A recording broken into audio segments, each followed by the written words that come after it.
Giliran diungkapkan fakta, mereka malah tidak terima. Giliran dikritik, langsung marah-marah dan langsung berdemo. Membedakan antara Transmart dan Trans 7 saja tidak bisa, apalagi membedakan antara salah dan benar. Salam waras. Kalau pesantren yang perlu kita ingat adalah pesantren itu cerminan masyarakat, maka dia itu terbuka sifatnya dengan kondisi masyarakat. Semakin pesantren itu tertutup, eksklusif, maka semakin akan banyak masalah, potensi masalah di dalamnya, termasuk masalah kekerasan atau kekerasan seksual.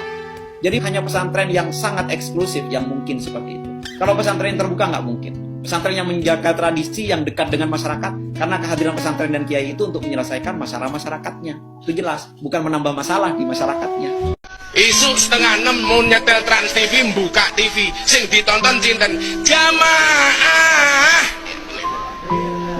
Niku widulane wong sakniki modele ngoten iki. Oh, jamaah. Lah napa Kiai NU umpama kon pecicilan ngoten niku pantes? Ora pantes. Hai Miftah ya, yang gak lebih pantas lagi, yang tidak pantas lagi orang yang menghina penjual es teh, paham nggak? Yang nggak pantas lagi khotbahnya isinya kosong ya, isinya selangkangan, pelecehan, itu jauh lebih tidak pantas. Anda ini ya khotbah dibayar untuk memberikan ilmu agama yang baik untuk ya masyarakat yang hadir mendengarkan ceramah kamu ya, bukan dengerin kamu gibah, bukan mendengarkan kamu menghina orang, bukan mendengarkan kamu ngomongin selangkangan, pelecehan. Itu jauh lebih memalukan, paham nggak? Dan saya rasa ya orang yang kamu hinakan itu ternyata lebih pintar, lebih cerdas, dan tidak pernah melukai perasaan orang lain. Beda sama kamu, cuman bisanya bacot dapat duit. Kita malu dong dengan RSC yang ateis, tidak ada korupsi, nggak ada apa penyelewengan, penyimpangan. Kita di sini yang hobinya umroh, hobinya bangun masjid malah. Tapi korupsi di mana-mana, malu dong. Bahkan ada kejadian yang cukup mengerikan, misalkan di Garut ada pesantren yang ustadznya itu disujudi. Ustadznya disujud. Jadi santrinya sujud ke kiainya itu. Itu budayanya begitu. Budayanya gitu. Lebih feodal banget ya. Kakinya diciumin gitu. Tradisi berarti kali gitu. Kakinya diciumin, makanan bekasnya itu, makanan bekas kiai itu dijadiin rebutan sama kiainya. Tapi itu tidak dipermasalahkan, tidak dipublikasikan karena dilindungi sama politikus yang dapat suara dari pesantren itu. Jadi pesantren itu jumlah umatnya banyak. Nah, umatnya banyak, Pak, saya minta umatnya nanti ini karena pesantren karena ustadznya itu jadi seperti raja bahkan dewa, apapun yang dia katakan itu dianggap suci, sakral, tidak boleh dibantah, maka nanti coblos ini ya semuanya ngikut itu. Nah, nanti dapat. Terus, oh iya makasih Pak Ustadz, nanti ininya pesantrennya diperbesar. Jadi akhirnya dikasih dana besar. Kiainya wirawiri menggunakan Pajero dan motor spotnya. Ibu Yai melenggang dengan santai menggunakan Alphardnya. Ketika ada pembangunan pondok, para santri menjadi kuli dadakan. Namun ketika pondoknya ambruk, para santri langsung dikasih gelar syahid dan dibungkus oleh takdir. Begitu indah ya. Bisnis berasa surga. Sesuatu yang berhubungan dengan keburukan oknum-oknum beragama, maka hampir pasti itu berafiliasi dengan NU. Benar atau tidak? Saya sebut satu-satu. Kasus pencabulan di pesantren, hampir pasti itu pesantren NU. Kasus kekerasan dalam pesantren, itu hampir pasti pesantren NU. Kemudian yang suka geruduk-geruduk pengajian orang, itu bukan orang Wahabi, bukan orang Syiah, bukan orang Ahmadiyah, tapi pasti orang-orang NU. Yang suka geruduk-geruduk pengajian orang lain itu. Kemudian yang suka menggeruduk umat lain ketika beribadah, itu juga biasanya itu adalah orang-orang NU. Kemudian yang nyembah kiai sampai sujud-sujud kakinya dicium, itu juga pasti orang NU. Aktor-aktor dan oknum-oknum habaib yang berlebihan, yang ekstrim, yang bahkan mengganti nama Tuhan menjadi Habib, itu biasanya berlindung di NU. Bahkan sebaliknya, yang suka ngomong sama semut, yang katanya bisa bahasa setan dan lain sebagainya, yang itu juga adalah orang-orang NU. Semuanya itu berhubungan dengan orang NU. Kemudian yang sholawatan, pakai konsep joget-joget banyak kan, ada lampu-lampu disco dan sebagainya, itu ormas yang mana kalau bukan NU? Bentar. Jujur, saya nggak habis ketawa lihat berita tadi. Saya kira nih ya, Menteri Agama di era Prabowo ini adalah satu-satunya menteri yang bisa diandalkan, satu-satunya menteri yang Beda dengan menteri-menteri Prabowo yang lain. Ternyata Menteri Agama makin kesini malah ikut kocak. Ya bayangkan aja, Menteri Agama malah optimis tepuk sakinah ini bisa mengurangi angka perceraian. Pertanyaannya sekarang, Bos, korelasinya di mana? Korelasinya di mana? Korelasinya di mana? Padahal perceraian di Indonesia itu dipicu banyak hal, ya. Kalau seandainya perceraian karena dipicu KDRT, apakah setelah KDRT terus tepuk sakinah? Kalau ada perceraian dipicu karena perselingkuhan, ya, apakah setelah selingkuh terus tepuk sakinah? Terus kalau seandainya perceraian dipicu karena konflik antara mertua, ipar, atau yang lain-lain, terus apakah setelah itu tepuk sakinah? Ya lucu aja gitu loh. Masalahnya apa, yang dianggap dan dijadikan solusi apa? Kalau sekelas Menteri Agama menjadikan tepuk sakinah sebagai solusi untuk mengurangi angka perceraian, nalarnya apakah bisa juga pemerintah membuat tepuk anti korupsi untuk mengurangi korupsi? Kan enggak. Gitu loh. Kalau seandainya pemerintah bikin tepuk anti tolol, apakah pejabat-pejabat negara tidak akan tolol? Kan enggak juga. Gitu loh. Korelasinya itu loh, nggak nemu anjing. Aduh. Menurut kalian lebih beradab mana antara Salafi atau NU? Bukan membanding-bandingkan ya, tapi gue lebih setuju sama Salafi karena dia bisa memanusiakan sesama manusianya. Cara mereka beradab itu sederhana saja, bisa memanusiakan sesama manusianya, memperlakukan santrinya sewajarnya. Seorang santri berjabat tangan saja dengan cara yang biasa-biasa saja, tidak seperti NU. NU harus menjongkok, harus ngesot dan lain sebagainya. Tetapi lihat, Salafi bertindak dengan biasa saja. Lebih setuju mana, Salafi atau NU? Yang kita harus contoh adabnya. Ya, kali ini saya akan apple to apple pondok pesantren NU versus pondok pesantren Muhammadiyah ya. Tapi sebelum saya berbicara NU, saya akan berbicara Muhammadiyah.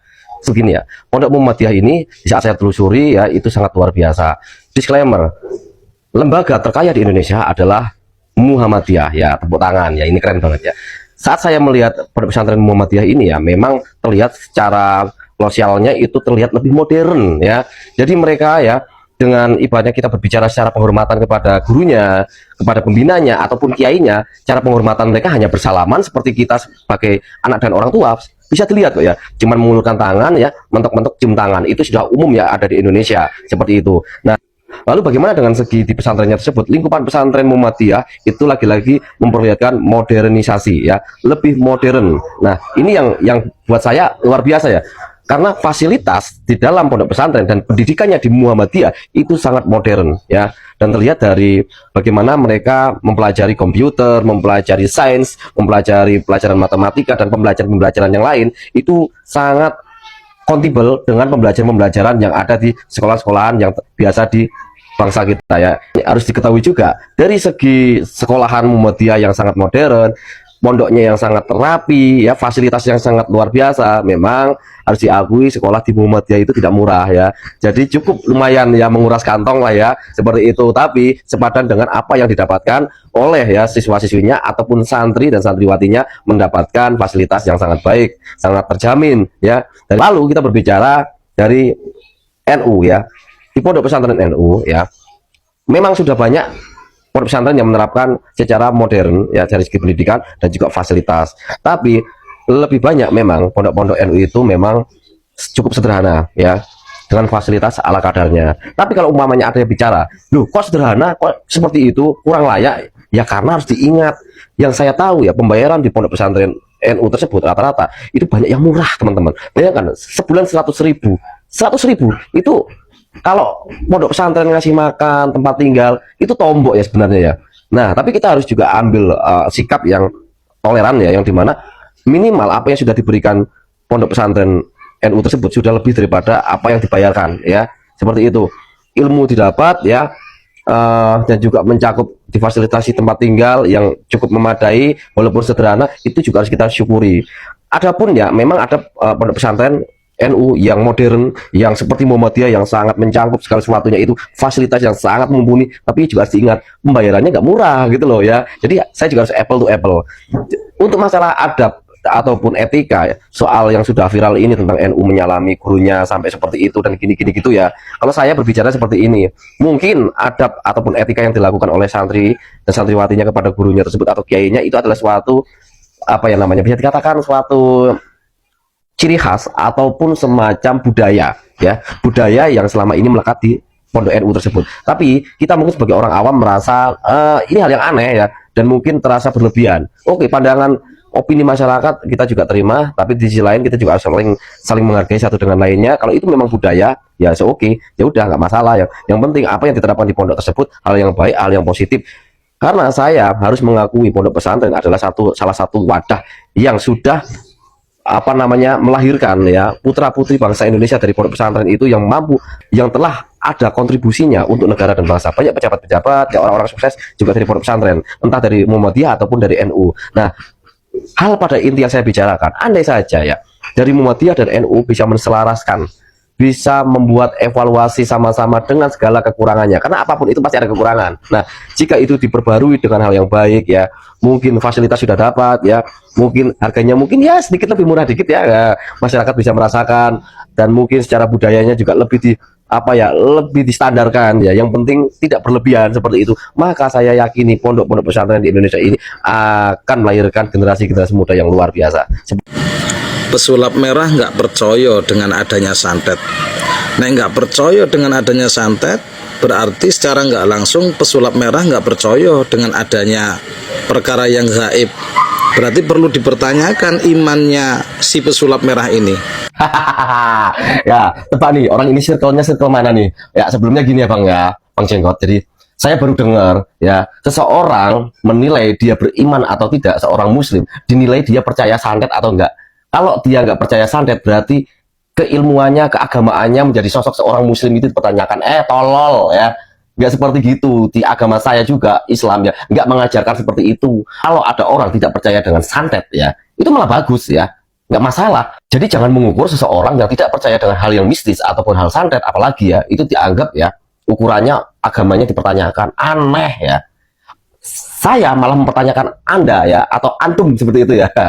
Anda ini kan udah covernya orang yang sangat agamis ya, yang sangat ya seperti itulah ya. Tapi kok lucunya ya, bisa mengejat seorang harus percaya dengan santet, mengejat seorang kalau tidak percaya santet itu imannya dipertanyakan. Lah, imanmu itu seperti apa ya? Pertanyaan saya ini terbalik buat saya, pikiran logika saya itu terbalik, oke? Seperti itu ya, yang dimana saya seorang muslim pernah diajarkan ya, percayalah kepada Allah Subhanahu Wa Taala, Tuhan kita ya, dimana kita seorang muslim percaya adanya Allah sekali lagi, bukan percaya adanya santet. Goblok ya, paham nggak? Aneh nih orang ini, circle mana sih ini orang? Bimbing guru-guru yang korupsi sih kayak ini. Dia nih Indonesia. Ya. Ketika ada korupsi kuota haji, diam.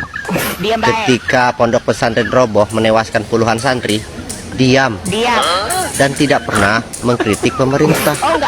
Bahkan kalian mendukung dengan adanya Islam Nusantara.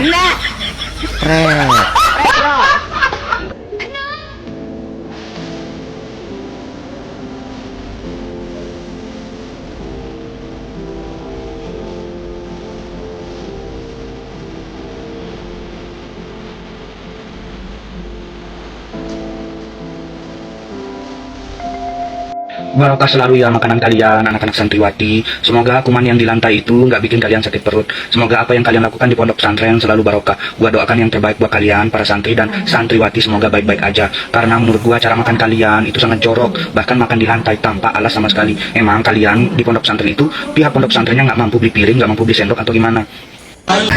Paling adab. Lapa emang Don? Nah iki lho, cari ini adab nomor 1. Demo kok anjing-anjing. Ayo lucu sih. Siap adab. Katanya Islam mengedepankan adab, tetapi kalau melihat video ini bagaimana? Perasaanmu? Apakah benar adabnya makan seperti ini? Anakmu tidak dididik adab melainkan dirusak mental dan karakternya. Demi sesuap nasi mereka dipaksa berebut. Mental berebut ini kelak akan mencetak karakter saling sikut menghalalkan segala cara. Demi kepentingannya sendiri. Gak ada welas asih terhadap sesama. Mental dan karakter seperti ini berbahaya jika diberi amanah. Video ini saya harap bisa sampai ke Pak Menteri Agama yang kemarin lalu mengatakan bahwa kasus pencabulan dan kekerasan seksual yang terjadi di pesantren itu adalah sedikit sekali jumlahnya dan yang ada justru dibesar-besarkan oleh media.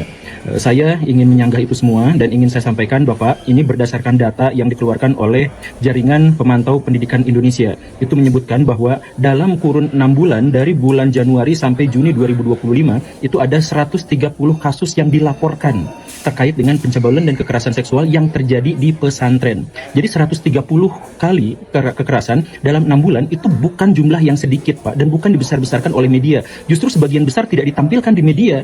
Ini angkanya besar Pak. Jadi kalau misalkan Bapak ingin membayangkan, saya tuh bikin video tuh 2 hari sekali. Nah bayangkan setiap kali satu saya bikin video ada 1 laporan kekerasan seksual yang terjadi di pesantren. Jadi banyak sekali Pak, sekitar 2 hari sekali itu kejadiannya Pak. Nah tapi kenapa